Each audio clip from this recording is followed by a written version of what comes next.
Com o nosso mundo parado, muitos começaram a enxergar um mundo que não viam antes. Um mundo de compaixão, coragem, grandeza. Começaram a enxergar o seu mundo. Com o nosso mundo parado, muitos começaram a enxergar o que você já sabe há muito tempo. Que uns sem os outros não somos nada. Que sozinhos não podemos nada. E enxergando o seu mundo, muitos começaram a imaginar como o nosso mundo poderia ser diferente. Um mundo com mais da sua alma, da sua humanidade, com mais de você nas ruas, com mais de você nas casas, com mais de você nas empresas, com mais de você nas lideranças.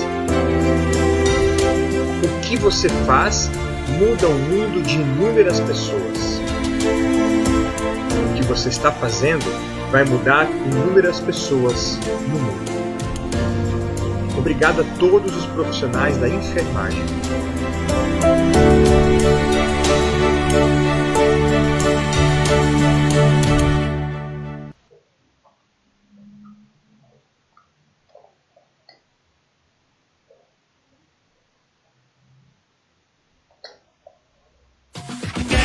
Usa máscara, tá na cara de quem usa máscara, cuida, tá na cara de quem usa máscara, sabe que a vida é variança, quem usa máscara salva, usar a máscara salva, usar a máscara salva.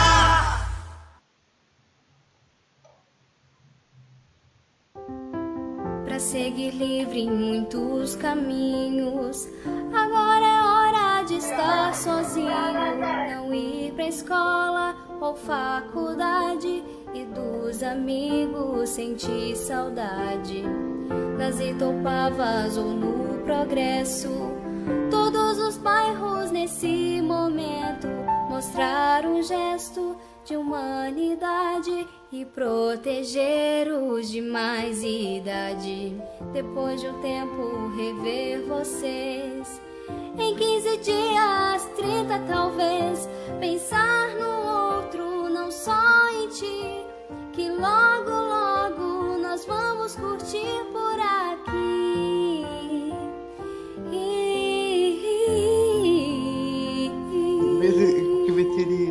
Beijo, cafeteria. Um abraço.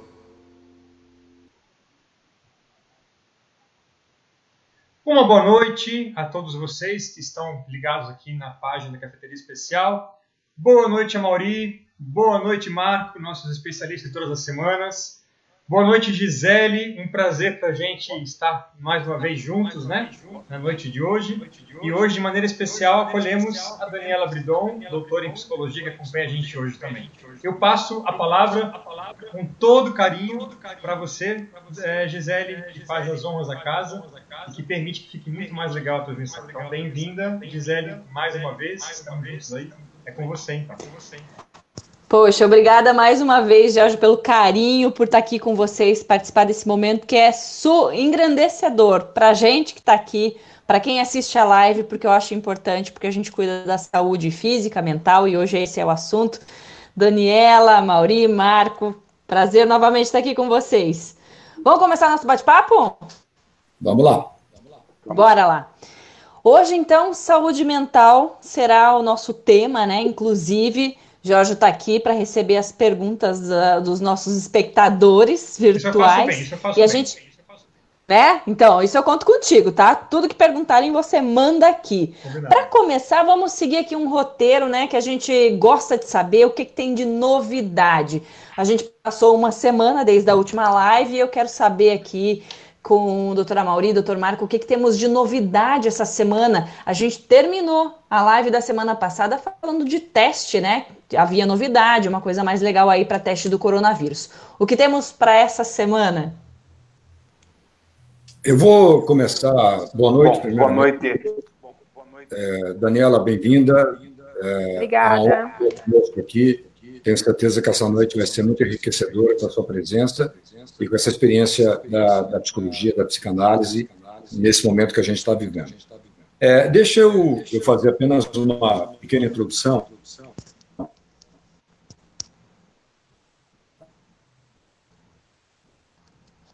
Caiu, Amaury? Parece que saiu o sinal. Você assume um pouquinho, Marcos, então, para a gente? Assumo aqui. Então, na semana passada, eu falei que chegou no Brasil os testes sorológicos com dosagem... Voltou? É um livro aberto. Bom, Pode continuar, Marcos. Chegou os testes sorológicos IgG, IgA e IgM por dosagens em aparelhos. Já está liberado pelo FDA nos Estados Unidos e já chegaram, semana passada já chegaram no Brasil dosando, que é uma resposta que nós estamos esperando há muito tempo, parar com os testes rápidos e começar a dosar essas imunoglobulinas para nós sabermos a resposta dos organismos, do nosso organismo contra esse vírus.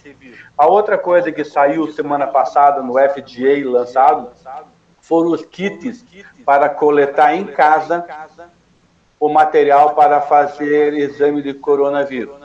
Eu tenho uma certa resistência em coleta em casa, porque a fase pré-analítica é uma fase muito importante do exame e isso pode prejudicar o resultado. Isso vai chegar no Brasil também, os kits para você receber em casa, coletar e mandar para um laboratório. Eu tenho uma certa resistência a isso ainda. Então, as novidades nós vamos conversar.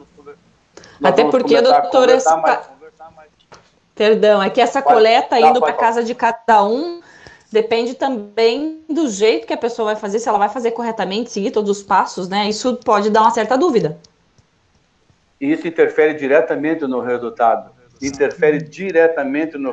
Gisele. Então, a coleta faz parte do exame. E assim, você coletar uma secreção de orofaringe ou uma secreção nasal é incômodo, é chato, precisa ter técnica para não se machucar. Então é mais fácil deixar profissionais que são habilitados a... Principalmente são essas as novidades. Até posso aproveitar, eu vi uma imagem essa semana que falava assim, se você está incomodado com a quarentena, fazer o exame é muito pior, porque mostrava uma haste, né, introduzida ali no nariz e, meu Deus, ia longe. Então é isso mesmo? É profundo que tem que se coletar esse material? Exatamente. Já ia dar errado. Ele é um exame profundo. Esse é o problema. Você não vai colocar aonde deve colocar o cotonete no nariz. Então, eu sou totalmente contra. Eu tenho uma certa resistência muito grande a isso. Acho que isso aí é feito para ser feito em laboratório. Certo? Então, perfeito. Essas são as novidades que nós temos hoje, que nós podemos tirar isso, ficar conversando isso hoje à noite sobre essas novidades que chegaram em diagnóstico laboratorial. Perfeito. Doutora Amaury, já está de volta conosco? Vamos lá. Como eu acho que um pouquinho da minha fala, acho que o pessoal conseguiu captar, o coronavírus é uma enciclopédia de conhecimento, né? Nós temos novas informações diárias que, às vezes, até contradizem informações pregressas. Então, o conhecimento ele é renovado de uma maneira muito intensa e eu trouxe aqui alguns dados que eu peguei nos últimos dias que me parecem bastante importantes e que a gente pode discutir depois e também atendendo o pessoal que está nos vendo agora nesse momento ao vivo. O vírus ele vem tendo um comportamento muito interessante. Existe um pesquisador chamado Trevor Bradford, que é talvez o maior virologista hoje estudando coronavírus em termos de mutação. O coronavírus já tem 23 mil sequenciamentos genéticos diferentes.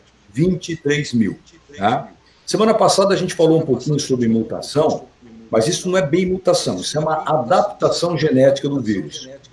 Esta mutabilidade, esse número de sequenciamento genético, o que ele está mostrando para a gente? É possível hoje você fazer um rastreamento e você entender por exemplo, que vírus nós temos no Brasil, da onde ele veio, de que região ele chegou aqui no país. Os Estados Unidos hoje já conseguem identificar pelo menos 8 locais que exportaram o vírus para lá. Todo mundo achava que o coronavírus tinha entrado nos Estados Unidos pela cidade de Seattle. Foi o primeiro caso registrado, foi em Seattle. E achava-se que esse vírus tinha vindo de Wuhan, a cidade chinesa, o epicentro, então, da pandemia. E agora, com essas análises do Trevor Bradford, eles viram que realmente a cepa que chegou primeiro foi da Europa, não foi chinesa, ela veio da Europa. Então, isso hoje é possível fazer um mapeamento e, em relação ao futuro, qual que é a importância disso? É o que a China vem observando, é o que a Coreia do Sul vem observando, casos que estão chegando de outros países depois que eles têm, entre aspas, um controle da pandemia. Nós aqui no Brasil vamos ter que pensar seriamente isso, não só em nível de fronteiras do nosso país, mas de fronteiras estaduais. Nós temos hoje uma diferença muito grande de incidência do coronavírus em alguns estados. A gente tem um perfil no sul, no centro-oeste diferente, no sudeste muito diferente, muito importante, no norte diferente.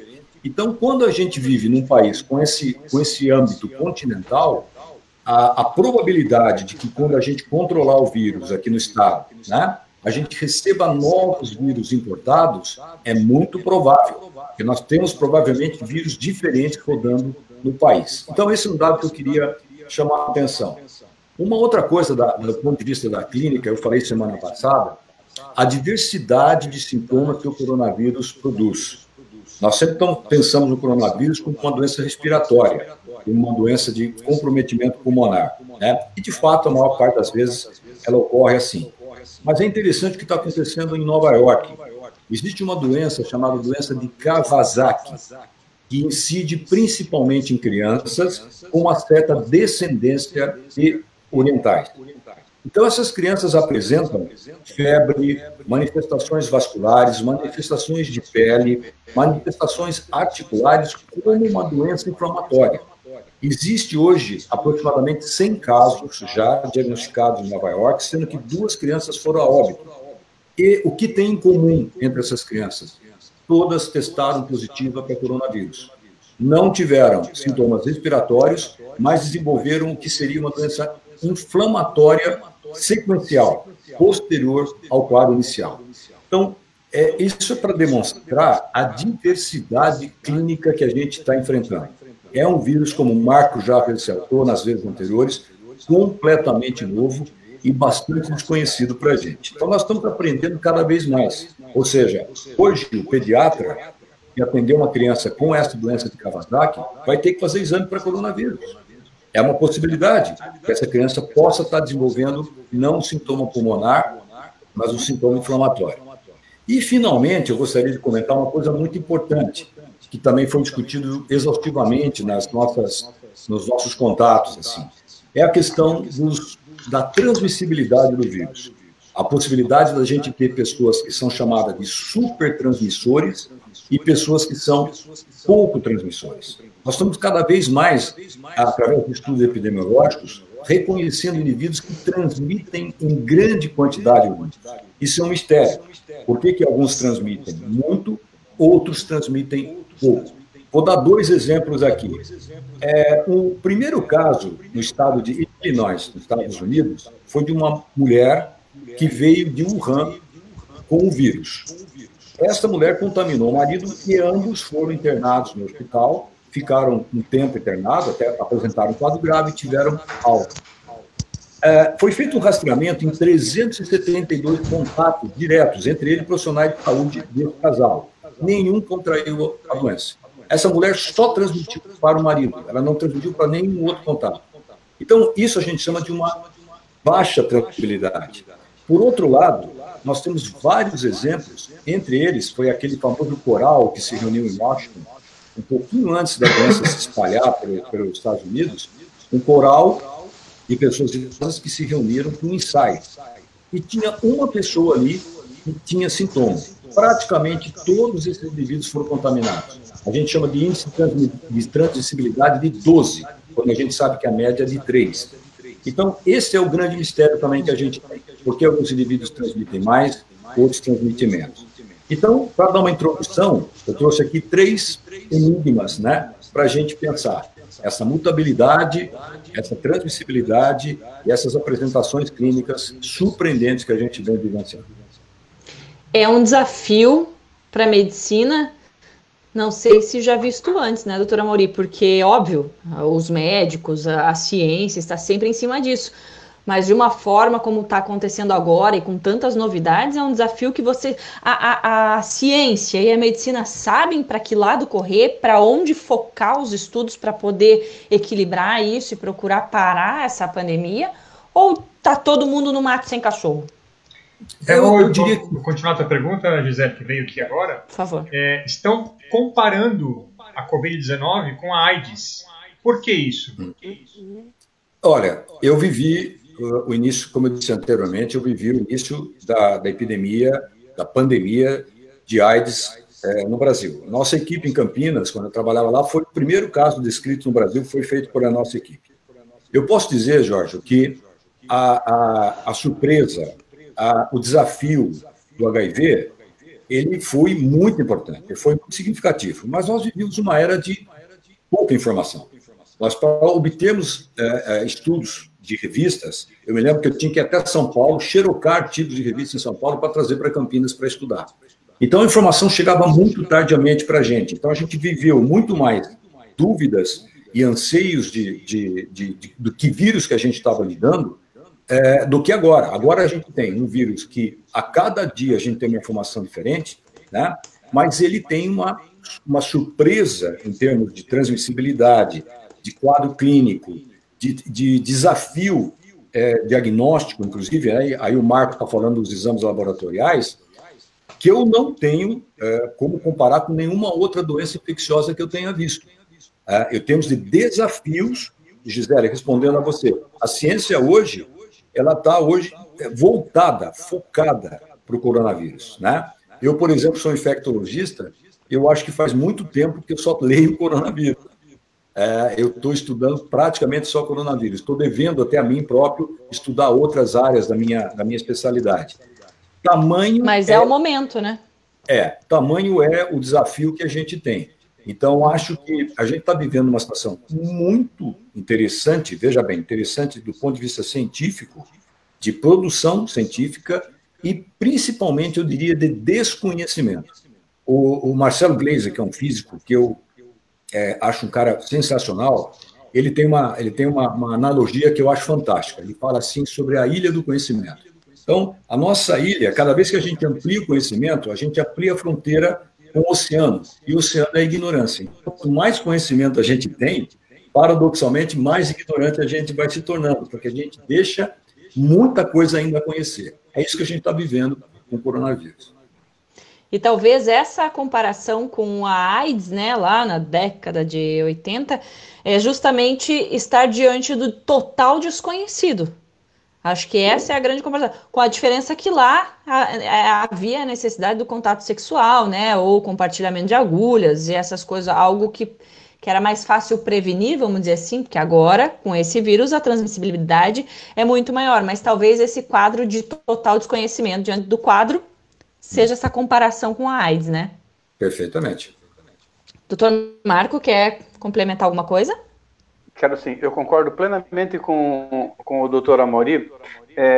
Se nós pegarmos as respostas imunológicas de outras viroses, e o doutor Amaury, hoje nós estávamos conversando sobre isso, a resposta das imunoglobulinas M, ela tem uma vida nas outras viroses de 12 dias. Ela faz o pico em 7, 8 dias e ela cai em 12 no máximo.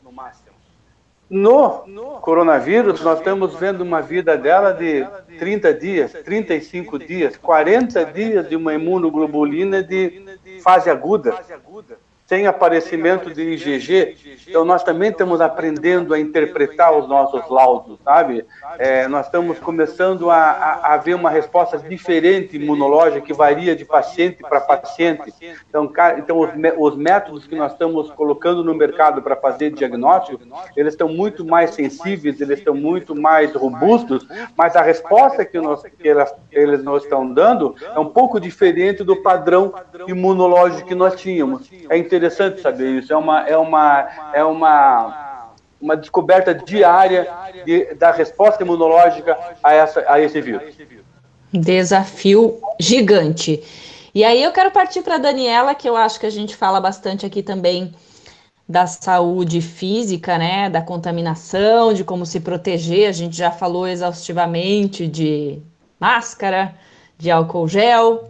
E aí, meus amigos, eu fico preocupada com uma coisa que eu acho que, no fim das contas, é o pior, porque mesmo quem não está contaminado acaba sendo afetado, que é a nossa saúde mental.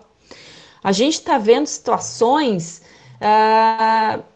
muito tristes, né? Porque não é só o fato de conviver com a família, a gente está vivendo uma coisa que é o nosso psicológico agindo contra a gente mesmo, né, Daniela? Até quero trazer aqui, ó, eu já tinha escutado, né, e vou trazer aqui, com a pandemia, vou citar aqui uma outra localidade, Pernambuco, tá?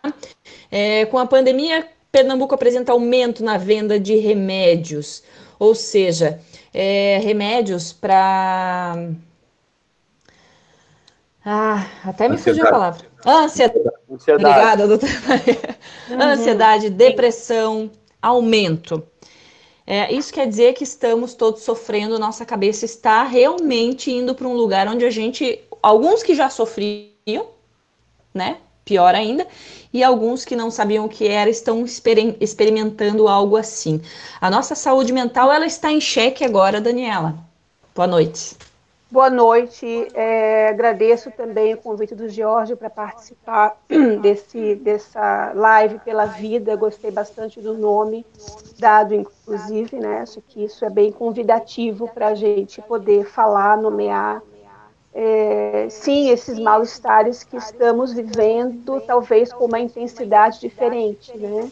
Não que eles não existissem antes, né? E também não que o consumo de psicotrópicos não existisse antes, né? Com um volume bastante considerável, né? Então é droga para dormir, é droga para acordar, é droga para... Eu falo droga porque, enfim, é uma substância química que tem seus efeitos também colaterais, né? Então, a gente vive um momento bem da questão da tal da medicalização e tal. E sim, nesse momento de intensidades, eu acho, um pouco maiores, né, de sintomas que já existiam, de afetos que já existiam, mas pelo confinamento ou que pela obrigatoriedade de sair de casa para trabalhar. Quer dizer, tem uma série de situações diferentes, nós não podemos considerar todas sob o mesmo aspecto, né? Tem muitas pessoas vivendo muitas situações diferentes, né? De várias classes econômicas, né? Enfim, uma série de regiões também geográficas do Brasil, quer dizer, como que se vive a pandemia em Blumenau, imagino que seja muito diferente do que se vive em Manaus, né? Enfim, mas de qualquer maneira, isso do mal-estar é algo que faz parte do humano. Mas claro que nesse momento, esse mal-estar tem uma proporção muito maior pelos fatores que a gente conversou agora e eu coloquei agora para vocês, né? Eu queria retomar duas palavras que o Amaury colocou, ligadas ao controle, né, e ligadas ao saber, né? Nós, humanos, temos uma certa percepção, né, e muito assim aumentada nos últimos tempos, de que temos um controle sobre a vida, de que temos muitos saberes, né, sobre as coisas, né, as ciências, enfim. Claro que temos uma série de conhecimentos, claro que temos um avanço tecnológico muito importante, mas isso do não controle total e do não saber total sempre fez parte da existência, né? E sempre também, talvez até nos últimos tempos muito mais, faz parte da nossa vida tentarmos apagar um pouco esse mal-estar, né? Como se fosse possível saber tudo o tempo inteiro, né? Como se fosse possível, por exemplo, ficar bonito o tempo inteiro, né? Como se fosse bem que a gente queria. Bem que a gente queria, mas... né? Então, desse mal-estar faz parte, nesse momento, onde bate essa realidade que nos coloca todos, né, sob esse elemento importante de não saber, né, e de não controle sobre o amanhã, esses sentimentos de angústia certamente que retornam com mais intensidade. Não que não existissem antes. Então, a pergunta que talvez a gente possa se fazer é o que fazer com isso, né? Será que é tomar remédio? Será que resolve? Será que resolvia, né, esse excesso de medicações? Né? Para quê? Então, é um pouco isso que eu fico pensando, né? Eu acredito, Daniela, que a sociedade ela já vinha sofrendo de vários males psicológicos, enfim, mentais, né? No que diz respeito à nossa saúde mental, por exemplo. Nós buscamos com tanta voracidade ter o controle, como você disse, né?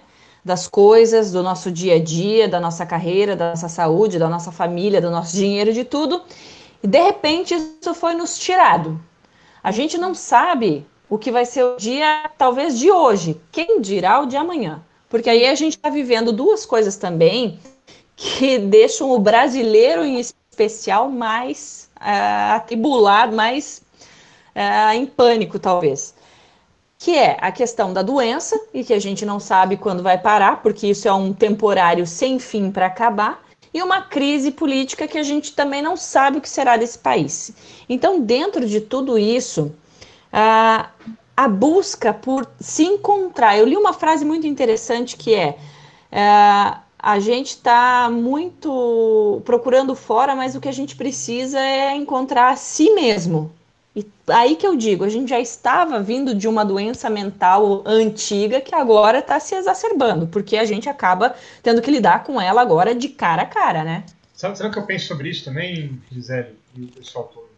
A gente, antropologicamente falando, nós somos seres que o tempo inteiro estamos pendurando coisas em nós para dar conta de várias coisas, né? A nossa origem é muito simples, nós somos seres da simplicidade. E no decorrer dos anos todos, a gente teve muita coisa pendurada em nós, né? E agora, de repente, essas coisas penduradas caíram. A gente ficou ligado só com o essencial de novo. E aí a gente ficou assustado como comunidade, né? Como sociedade, de modo geral, a gente assustou com isso. E que coisa, né? Que coisa, a gente está ligado agora com mais intensidade ao que é nosso e de repente não dá conta disso. É assustador. Você acha, Giorgio, que esse desespero é a falta de si mesmo? E eu não tenho dúvida disso, né? Crises de ansiedade e depressão são ligados justamente com o nosso olhar para o que já foi e não tem o que fazer, e com o que a gente imagina que vai acontecer e que pode não acontecer. Em vez de focar na nossa realidade atual, né? Olhar para o hoje, olhar para o agora, né? Olhar para o que a gente tem de fato.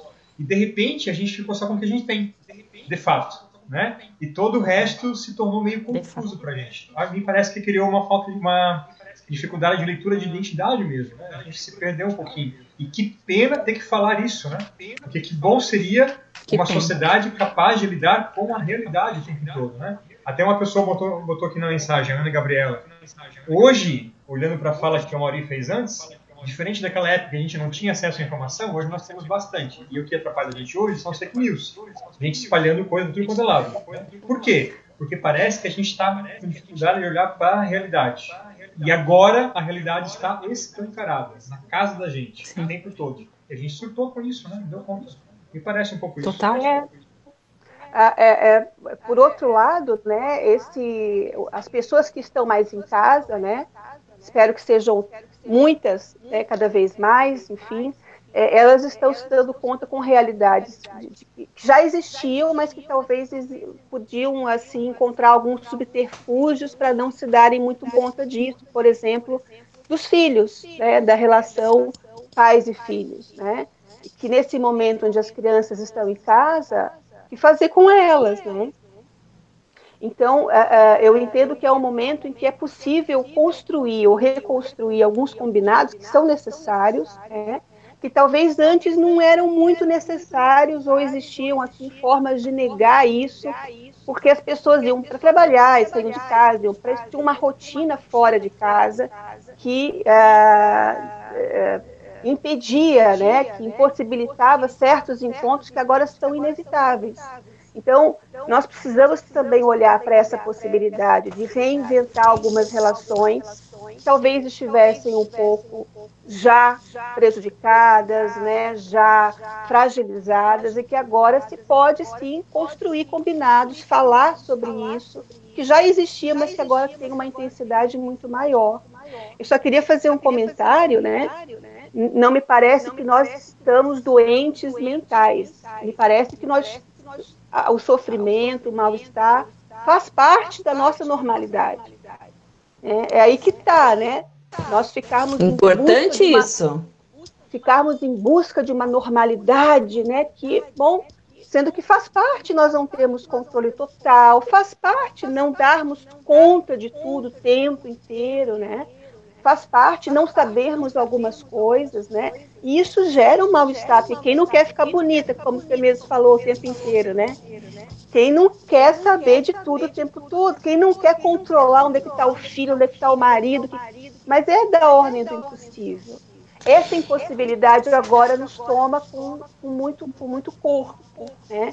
E aí é onde precisamos encontrar algumas saídas, sem dúvida. E é possível, me parece. Sim.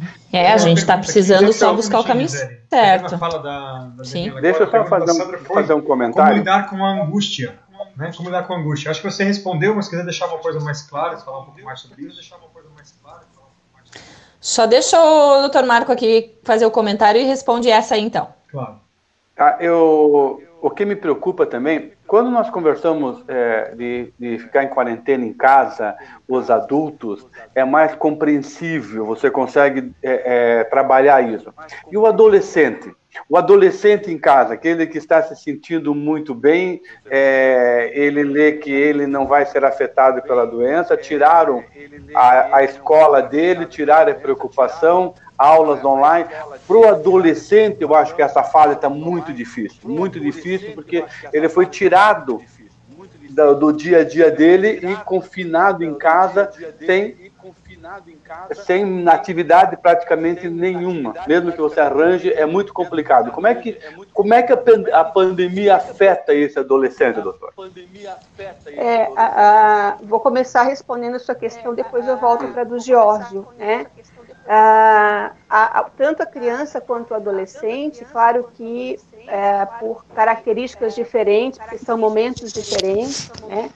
Ainda que nem todo adolescente de idade seja um sujeito adolescendo, mas digamos que seja, né? Um sujeito adolescendo lá com seus 13, 14, 15 anos. O adolescente, então, esse que está adolescendo, ele precisa muito do corpo do outro e do seu para poder se compor, do encontro com o outro, o corpo mesmo, né?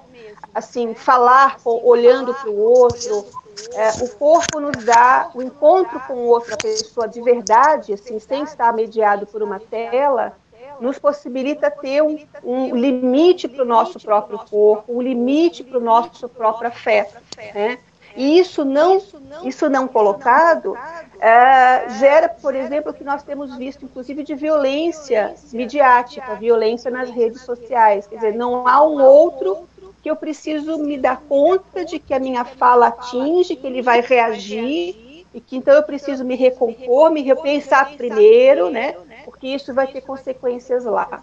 Então, até na experiência clínica que eu tendo nesse momento de pandemia, os adolescentes que eu atendo, eu vejo o quanto que é angustiante, não só não estar em contato com seus pares, né, que também estão adolescendo, também têm suas travessias com a composição desse corpo, que não é só físico, então, mas é psíquico, principalmente, eu diria, né, mas também o convívio com os pais, compulsório, né?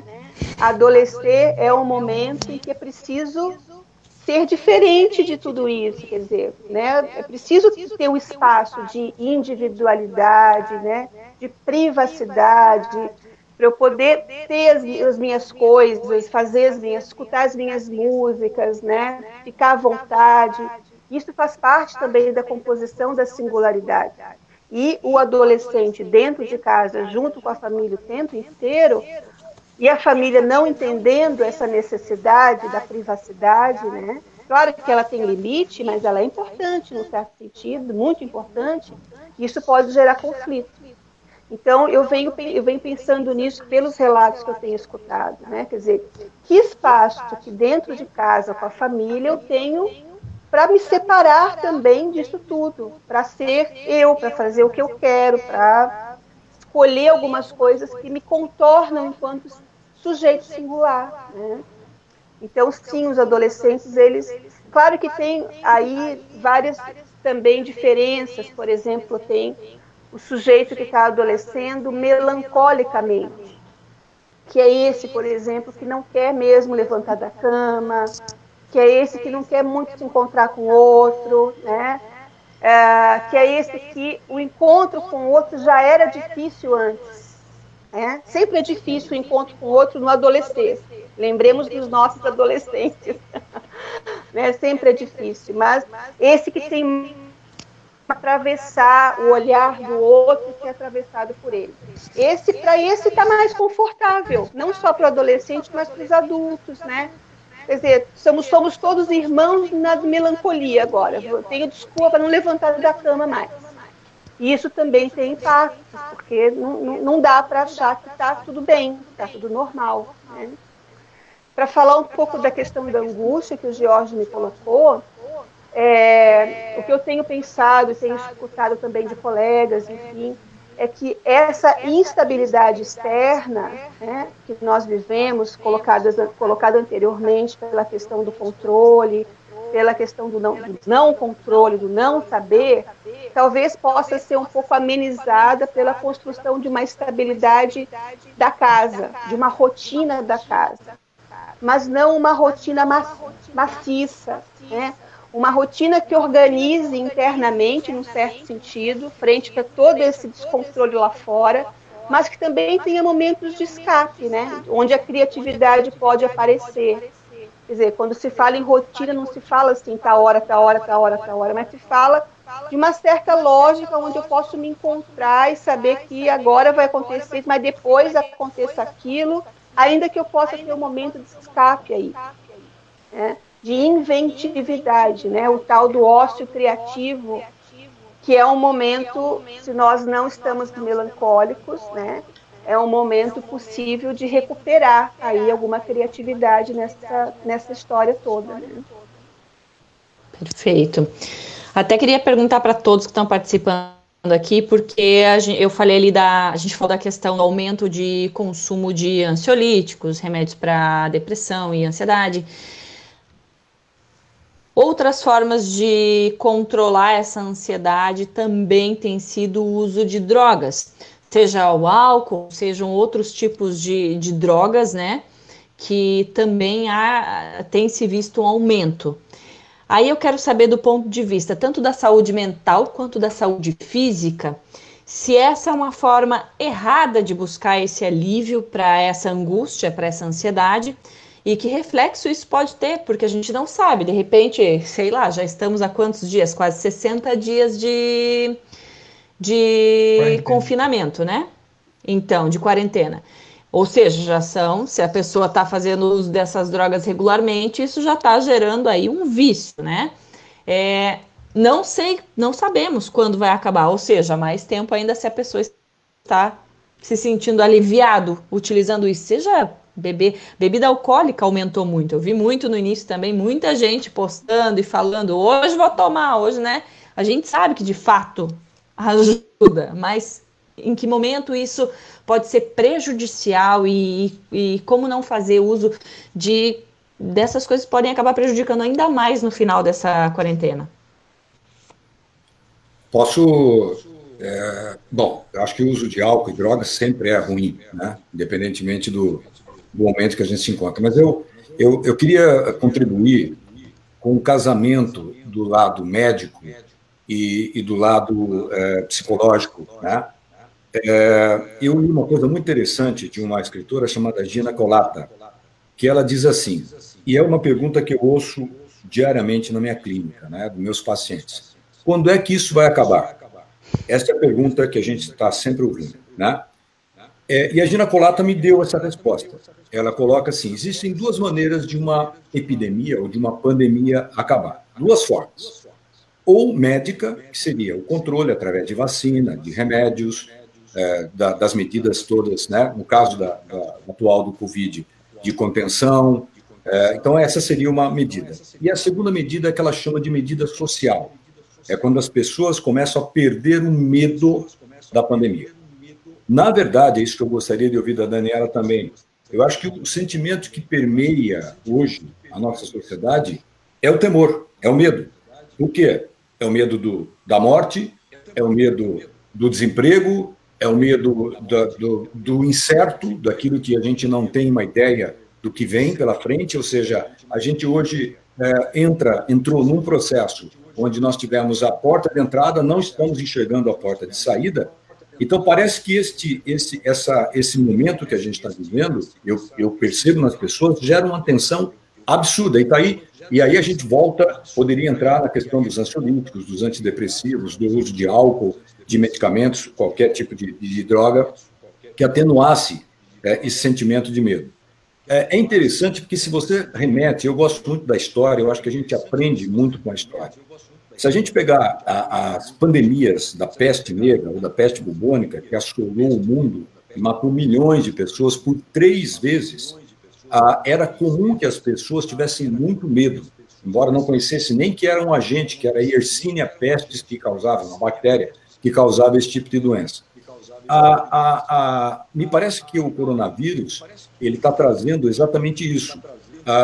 De repente, as pessoas podem perder esse medo, e isso talvez não seja bom, porque você sai do modo pânico, do modo medo, do modo talvez de responsabilidade. Ou seja, bom, eu estou cansado, eu estou fadigado do meu isolamento, eu tenho já um cansaço do isolamento social, já não suporto mais ficar dentro de casa, eu vou enfrentar isso, né? Agora, esse enfrentamento, ele exige coragem, ou exige pelo menos de responsabilidade, né? Porque eu não estou só me expondo, mas eu estou expondo ao outro também. Então, parece que esse processo, né, que a gente está vivendo, se a solução médica não surgir rapidamente, e, novamente, o profeta da desgraça aqui vai colocar que realmente vai demorar muito, a vacina ou o remédio, né? Então, se isso não chegar, se a gente não palpar isso, a saída vai ser, de repente, abandonar esse tipo de medida. Porque as pessoas, eu tenho ouvido, as pessoas não suportam mais estarem... Veja bem, nós aqui estamos vivendo, acho que a Daniela colocou bem, nós estamos vivendo muito diferente do que outras cidades que estão em lockdown no Brasil, né? Como a Itália viveu, como o Wuhan viveu, como várias outras cidades viveram, a Áustria, vários países tiveram lockdown, que é ficar trancado realmente dentro de casa. Nós não chegamos a passar por isso aqui. Como seria se, de repente, daqui a um tempo, daqui a um mês, os nossos índices estiverem aumentando e a gente precisar recorrer a essa medida drástica e rígida de contenção social? Como é que nós vamos estar nesse momento? A gente já vem com esse cansaço, com essa fadiga, né, do distanciamento, já temos esse DNA, já está no nosso DNA isso. Então, eu gostaria de ouvir da Daniela. Eu acho que a perda do medo pode ser a maneira que a pandemia, entre aspas, ela acabe. Fico colocando um ponto de vista bem simbólico nisso, quero deixar bem claro. Acabe no sentido do confinamento, acabar nesse sentido? Das pessoas deixarem de acreditar no confinamento como uma medida, né? Ou seja, eu passo a enfrentar o problema, né? Eu crio coragem para enfrentar um problema. É esta a minha preocupação. Né? É a saída do narciso, né? E, aliás, nós vimos e vemos um movimento muito importante de negação, não só no Brasil, mas em vários países europeus e de outros continentes, enfim, dessa situação. né? Inclusive, alguns filósofos, o Giorgio Agamben, por exemplo, se manifestou num primeiro momento, filósofo italiano, filósofo sociólogo, agora não estou muito bem, acho que filósofo, enfim. Ele que é reconhecidamente um grande intelectual contemporâneo, ele se manifestou no primeiro momento contra o confinamento, né, dizendo que esse confinamento seria uma tentativa de controle do Estado sobre a população. E que, então, isso geraria um estado de exceção, que é um conceito que ele trabalha, e faria com que o Estado pudesse, então, controlar a vida das pessoas como bem entendesse. Então, você vê que, claro que hoje em dia já há mudanças aí nesses pensamentos, né? Que bom que há mudanças, mas, de qualquer maneira, até os grandes intelectuais, alguns deles reagiram com uma grande defesa contra esse real que nos assolou depois, mas que veio assolando vários países no primeiro momento, né? Então, essa negação é muito perigosa, porque ficarmos sem medo e sem ansiedade, eu colocaria os dois afetos no mesmo patamar, nos coloca em risco, né? Porque nós não somos todos poderosos, né? Nós não somos, assim, não temos, mesmo os atletas aí, né? Eles têm muito sofrendo, ou seja, né? Nós temos falhas, somos imperfeitos, somos sujeitos, na verdade, com nossas possibilidades e impossibilidades. Então, uma dose de medo e de ansiedade nos coloca em prontidão para lidar com essa situação que vem, que nós não temos controle. Então, um pouco de ansiedade, um pouco de medo é muito importante para a nossa constituição, para nós podermos estar no mundo, não só nesse momento, em todo o outro. Claro que muito medo e muita ansiedade pode gerar dois extremos aí. Uma total falta de reação, e então uma saída introvertida, né, como eu estava colocando ali antes, mais melancólica, né, ou uma saída também muito perigosa, que é essa que você está apontando, né, não vai acontecer nada comigo, vamos pegar o vírus mesmo, não está acontecendo nada, é só uma gripezinha, né, como a gente ouviu falar e tudo mais. Então, entendo que uma dose desses afetos, de todos eles, não podemos abrir mão, não podemos tirar isso, né, tirar isso da nossa experiência, do nosso convívio.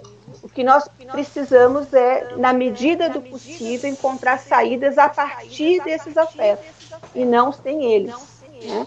E isso também com a angústia, né? Quer dizer, a questão, o afeto da angústia é constitutivo do sujeito humano, né? Assim como todos os outros. E aí, entrando na questão do uso de drogas que a Gisele estava colocando, né, a minha posição é a seguinte, né, esse uso de uma droga, e eu achei interessante que você colocou numa certa medida, claro que tem diferenças, mas numa certa medida no mesmo patamar, os psicotrópicos e as drogas ilegais no Brasil, né, como uma saída.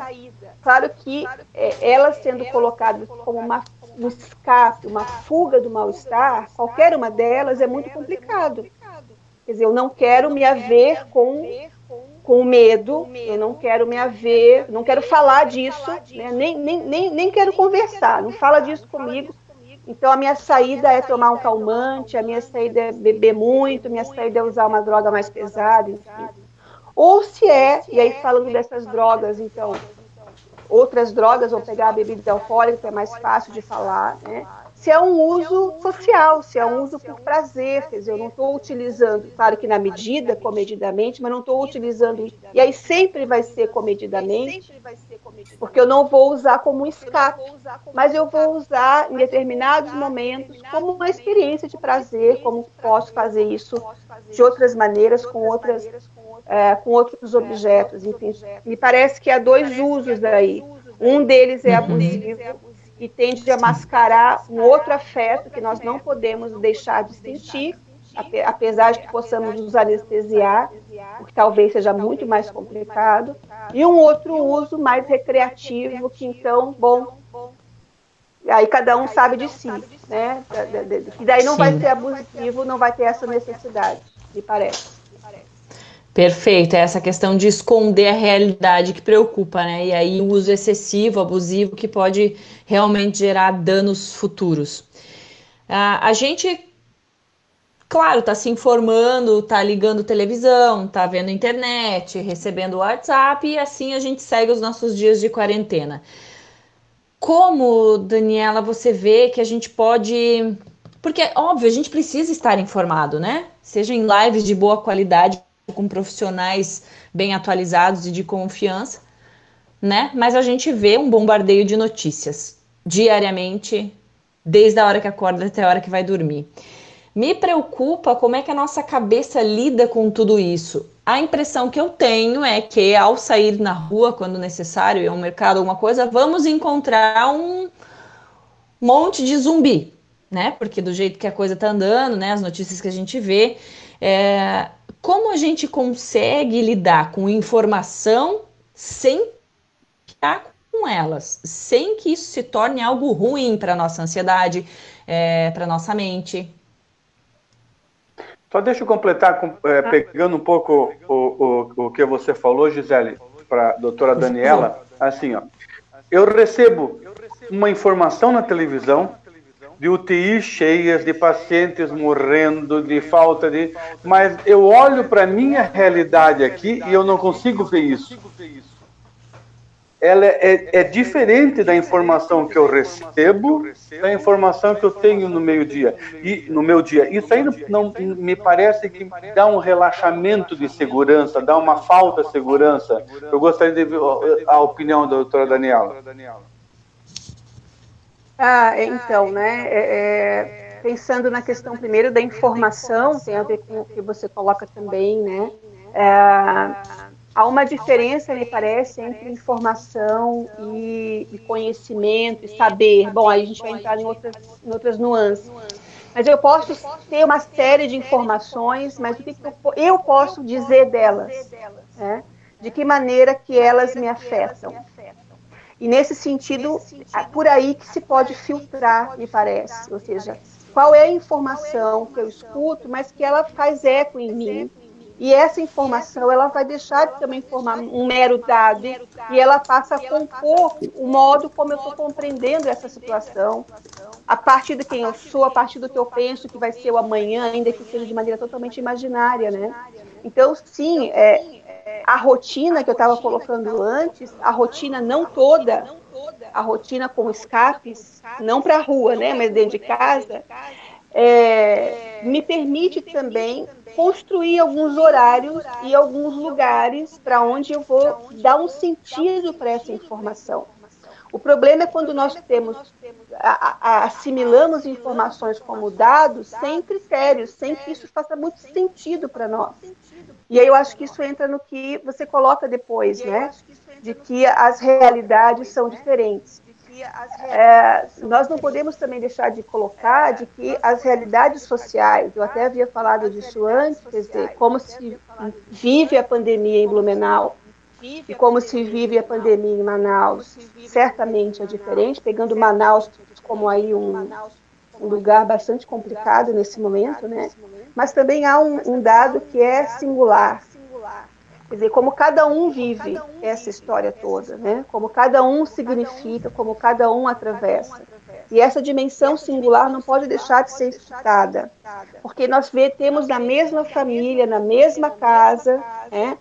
Digo isso de experiência pessoal, digo isso da experiência profissional, né? Convivendo pessoas que pensam e que sentem e que significam essa mesma situação de modos absolutamente diferentes. Isso gera, inclusive, entraves e conflitos familiares, né? Porque um quer sair, o outro não quer sair, um acha que morreu muito, outro acha que morreu pouco, outro acha que a quantidade que importa e não que cada vida é uma vida que se perde, enfim, né? Então, é preciso ter uma série de dimensões aí que precisam ser consideradas. Me parece que a social certamente é importante, mas a singular, a individual, é fundamental. E por isso um espaço de fala, né? Que nós vivemos numa época das imagens, né? Dos likes, né? Onde se quem pode, né? Mas de qualquer maneira todos estarmos um pouco mais em casa, nos coloca nessa necessidade de falarmos daquilo que nos afeta, fundamentalmente. Se não houver um espaço para nomeação, a saída disso é a violência. Um dado importante que nós temos é o aumento da violência doméstica. Né? Isso é um dado real, né? Entre casais que geralmente, muitas vezes, certamente entre homens que batem nas suas esposas, nas suas companheiras, né? Ou seja, por quê? Podemos colocar como um motivo por isso, porque não há um espaço para fala. Já não havia antes, provavelmente. Né? Já havia talvez uma fragilidade nessas relações antes, e até na relação pais e filhos aí, né? Mas que nesse momento é imperioso a necessidade de conversar, né? De falar do que se sente. Perfeito. Eu acho que isso entra, Daniela, não estou chamando de doutora, que ela pediu para eu não chamar de doutora, né, Daniela? A questão que você falou antes de a gente não enfrentar as questões que temos no nosso dia a dia. Por que as pessoas usam as drogas, o álcool, ou então elas evitam olhar para esse medo? Porque elas não querem enfrentar, e não enfrentando, só colocando embaixo do tapete, é um bicho, um monstrinho crescendo. E uma hora a gente tem que encarar, né? Fugir desses sentimentos, porque a gente foge muito. A gente não quer sentir dor, né? É automático do ser humano. Eu não quero falar disso porque isso me incomoda, eu vou vazar, vou ali e não quero mais saber disso. Então, esse não enfrentamento gera essa situação de que a gente sofre duplamente. E já que não temos nenhuma previsão, e aí não é só a doutora Mauri, né, doutora Mauri? Não temos previsão de quando isso vai acabar. Eu queria saber de vocês, o que vocês sugerem que façamos nesses dias de quarentena? Desenvolver habilidades, o que é que a gente pode procurar hoje, diferente da época em que era-se obrigado sim ficar olhando para a cara um do outro dentro de casa. Hoje temos a internet, que também facilita o acesso a muita informação, coisas diferentes. Mas enfim, eu quero de vocês, o que a gente pode fazer para passar esses dias que não seja jogado no lixo, sejam realmente de aproveitamento, e que apesar das dores que estamos sentindo psicologicamente, física ou psicologicamente, o que a gente pode fazer para aproveitar melhor e não sair doente de verdade, com uma sociedade doente dessa quarentena? Bom, deixa eu só terminar. Sim.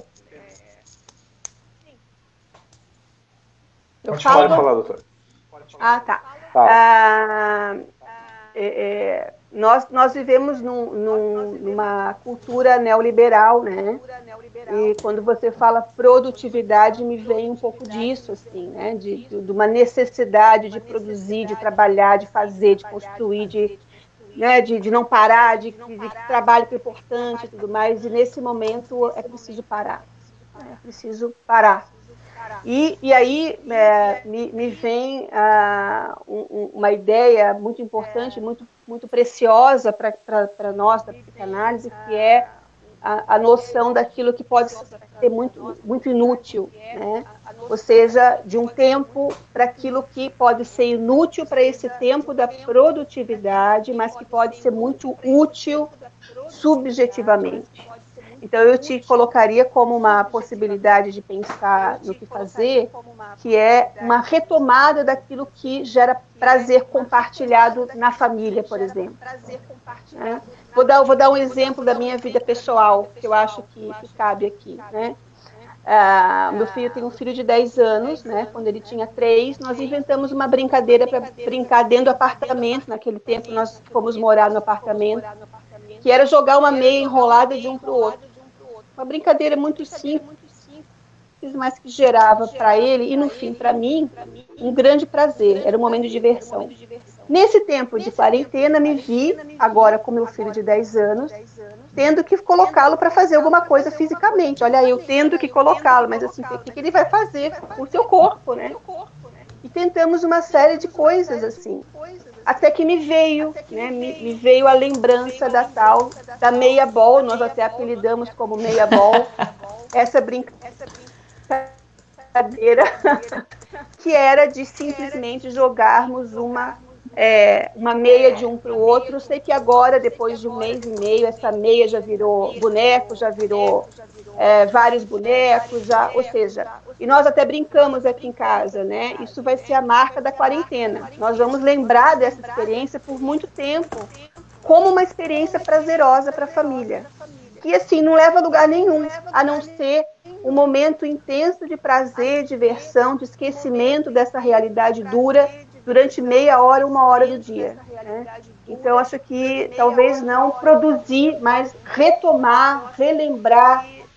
Isso vem espontaneamente, né? A gente não fica assim pensando o que é aquilo que me dava prazer, deixa eu pensar. Isso vem e que possa vir e que possa ser um elemento aí de prazer inútil, se é que a gente pode chamar prazer de inútil, né? Acho que não. Se é que a gente pode chamar prazer de inútil. Jamais, né? Momento de retomar, né, Daniela? Momento da gente reaprender isso. Queria pedir aqui as considerações também do Dr. Marco e doutora Mauri, que a gente está chegando ao fim. Por favor, doutor Marco, fique à vontade. Eu concordo com uma coisa que a doutora Daniela falou e eu sempre gosto de frisar. Nós estamos numa geração que nós estamos confundindo informação com formação. Nós estamos lendo um artigo e nós estamos virando especialista naquilo e damos como se fosse verdade aquilo que nós lemos, sem ter apenas a informação e não a formação disso.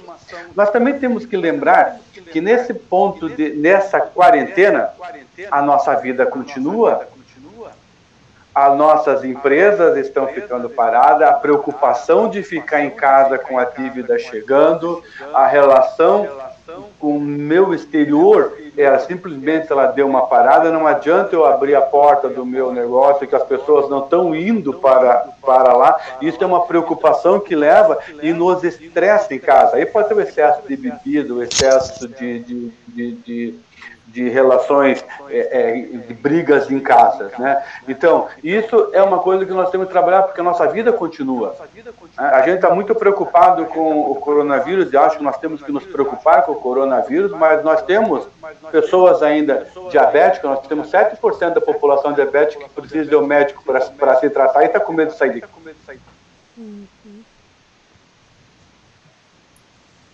Opa, eu perdi o Marco. Caiu o doutor Marco? Opa, eu perdi o Marco aqui.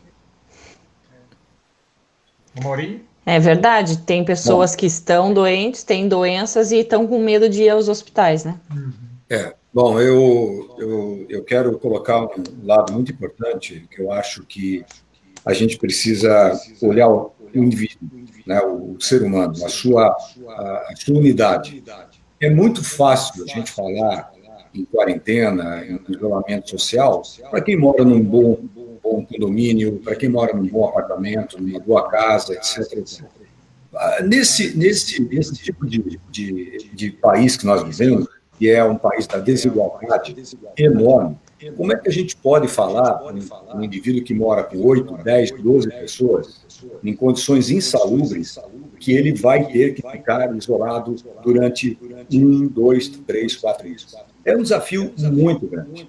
É um desafio que eu considero que a gente não consegue atingir. Em países, o coronavírus está descobrindo, está trazendo à tona as desigualdades. Né? Se é que alguém não percebia esse tipo de desigualdade, ele está uma metáfora da desigualdade. Então, é muito complicado que haja uma anuência a essas medidas, dependendo de onde a gente está trabalhando. Talvez aqui, né, a gente tenha uma condição melhor de conseguir passar por esse processo com o menor trauma, com a menor cicatriz possível.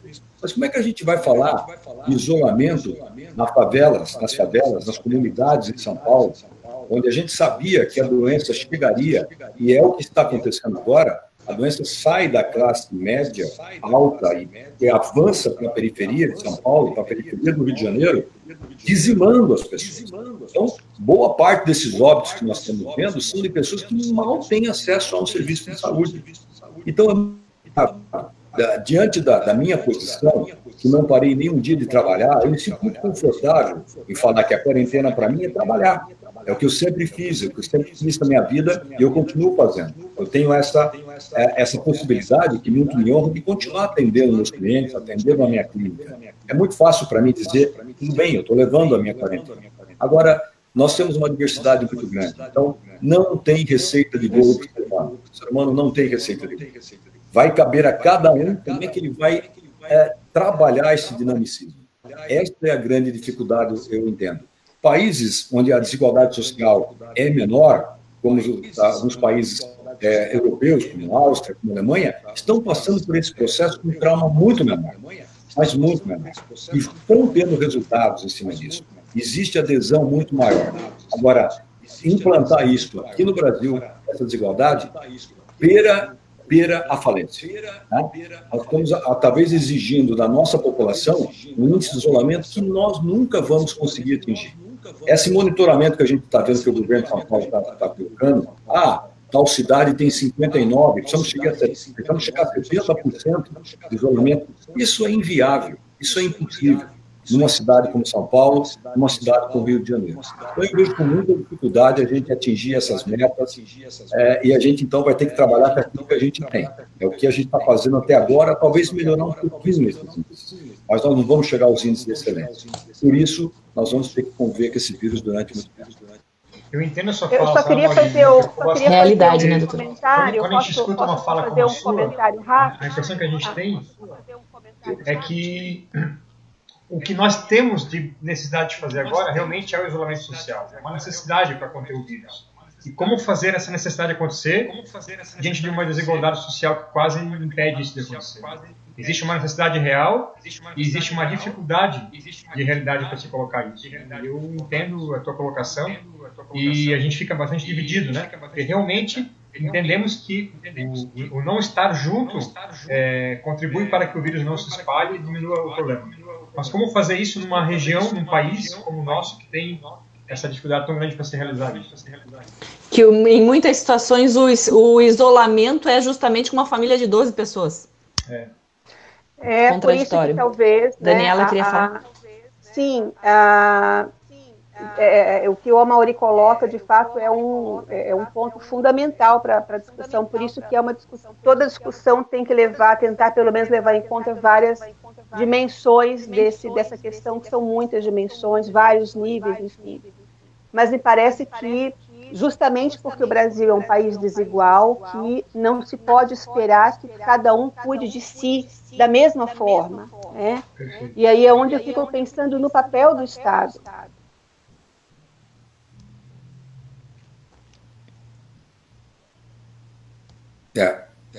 Acho que nós não podemos considerar as pessoas que moram em condições de vulnerabilidade muito grande, em condições insalubres, né, com muitas dificuldades sanitárias, de fato se cuidem da mesma forma que outras pessoas em condições econômicas, geográficas, sociais, culturais diferentes. E é onde eu vejo que, de fato, o papel do Estado, né, dos governos, do governo federal, é fundamental nessa hora, que pode fazer uma diferença no cuidado com o outro, né?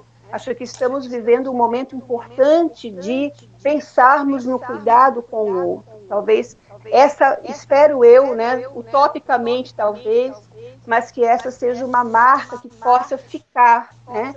Que o vírus vai embora, mas a solidariedade não vá com o vírus, como disse a Maria Rita Kell, né? Que essa sensibilidade com o outro passa por ações protetivas do Estado, sem dúvida, não tem outro jeito, me parece, elas permaneçam.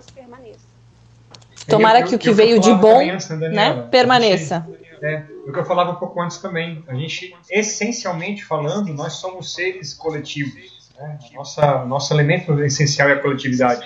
E por estarmos tão longe da nossa essência, a gente se tornou muito individualista. E aí o nosso olhar está muito focado para aquilo que está ao nosso redor. A gente esquece que fora da nossa realidade tem coisas muito diferentes. E aí vem a fala da Amaury, né? Como lidar com isso diante de uma diversidade de situações tão complexas e não é tão simples assim, né? De fato, a gente perdeu de novo a ligação com a nossa essência, estamos ligados com um elemento que não é nosso de origem, que é essa coisa do individualismo, e por isso tanta dificuldade de lidar com isso. Eu só queria fazer um comentário rápido. Sim, eu quero falar uma coisa antes. O que eu falava um pouco antes também, a gente, essencialmente falando, nós somos seres coletivos. Nós somos Muito aprendendo nessa quarentena. Bom, Giorgio. Estamos chegando ao fim da nossa live? Isso mesmo. Tem mesmo que encerrar? Vamos encerrando já, né? Antes da sua palavra final, Gisele, deixa eu só fazer aqui a leitura de algumas mensagens. Hoje o pessoal não quis fazer muita pergunta, quis fazer muita mensagem aqui.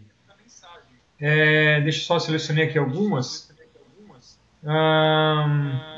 A Ana Gabriela, a pandemia afeta as famílias de maneira muito distinta, dentro da realidade psicossocioeconômica de cada uma delas. É muito complexo encontrar maneiras de aliviar a angústia e amenizar o impacto, considerando tantas realidades diferentes hoje na nossa sociedade. Cada vez mais vemos que o caminho está na colaboração, na empatia e na flexibilidade. Muito bem, Ana, é isso mesmo. Outro comentário aqui, a Giza disse, né, que a questão que o Marco colocou, que as notícias não nos deixam um pouco mais relaxados, né? Na opinião dela, está gerando muito medo, né? Que possa chegar até ela e até a família dela. Então, as notícias não estão deixando ela relaxada, não. A Sandra, existem muitas pessoas com dúvida de que o vírus existe, justamente por termos uma realidade muito diferente, né, de outros lugares do Brasil. A nossa região é um pouco mais rica, para ver na mensagem dela, e a gente está meio que não dando muita confiança, muita credibilidade para um vírus que está gerando muito problema. A última mensagem, só deixa eu pegar aqui que é difícil mexer com isso aqui funcionando. Bom, acho que é mais ou menos isso.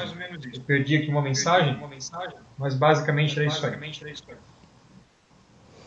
Então, aproveito aqui para agradecer a todos que participaram aqui, Dr. Marco, doutora Daniela, doutora Mauri, Jorge, obrigada por estarem aqui hoje.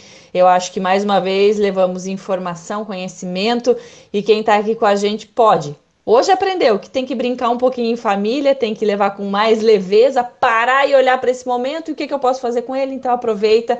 E também aprendemos que é preciso ter responsabilidade, manter o medo no lugarzinho dele, né? Que ele também tem a sua função na nossa vida. Então, quero agradecer a todos aqui. Quarta-feira, mais uma vez aqui. Com certeza. Também agradeço muito. Obrigada. Foi muito rico. Maravilha. Obrigado, gente, mais uma vez. Lembre que a cafeteria especial continua fechada, infelizmente, né? Estamos seguindo as orientações de um modo geral. Esperamos logo poder reabrir a casa, não temos data prevista ainda, né? Nossa equipe toda faz parte do grupo de risco, a gente quer respeitar muito esse momento de necessidade de isolamento e não iremos fazer diferente, não. Iremos abrir a casa quando for possível. Enquanto isso, a gente tem atendimento via delivery. Você pode fazer a solicitação pelo WhatsApp ou pelo aplicativo iFood também. Como a Gisele muito bem lembrou, nós temos um encontro marcado toda quarta-feira para falar sobre saúde, sobre cuidado de vida. E como responsável pela cafeteria especial, me sinto na obrigação de agradecer profundamente cada um de vocês que acompanhou a live de hoje. E de maneira particular ao Mauri que trouxe para a gente a ideia, que criou essa live pela vida, onde surgiu do seu coração a vontade de informar melhor as pessoas. Ao Marco, que embarcou com a gente na viagem, está desde o início aí compartilhando com a gente conhecimento e participando. A Gisele, que prontamente aceitou o convite de ser a jornalista e dar todo o brilho para o nosso conjunto de informações, né? Eu sou péssimo entrevistador, não sei fazer nem um décimo que a Gisele faz com tanta qualidade, então muito obrigado mesmo. Obrigada. E no dia de hoje, agradecer em especial a Daniela, para quem não sabe, né? Fui minha professora na Faculdade de Psicologia.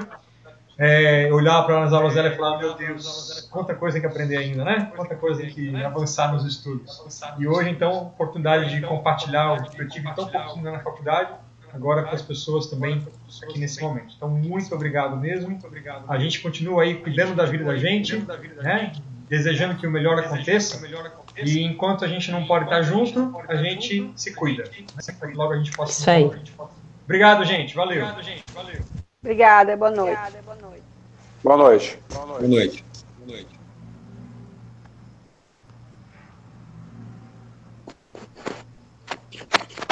Quem usa máscara ama, tá na cara que quem usa máscara cuida. Tá na cara que quem usa máscara sabe que a vida é valiosa. Quem usa máscara salva. Salve o super-herói de máscara do bem. Ao cobrir a boca e o nariz também. É só parar pra pensar e enxergar que o legal agora é usar a máscara. Tá unida com a vida, tá de máscara. Salve simpatia, salve empatia. Usar a máscara salva. Usar a máscara salva.